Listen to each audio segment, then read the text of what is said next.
Todos mais um vídeo sobre os 1001 barulhos do novo Ford Ka.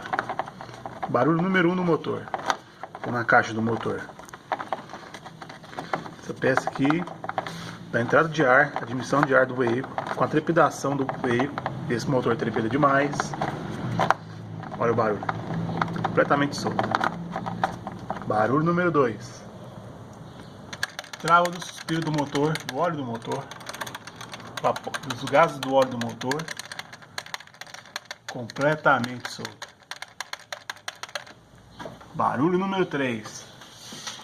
Reservatório do líquido de arrefecimento. Completamente solto. Isso, no estado de terra, no estado ruim, é barulho e mais barulho.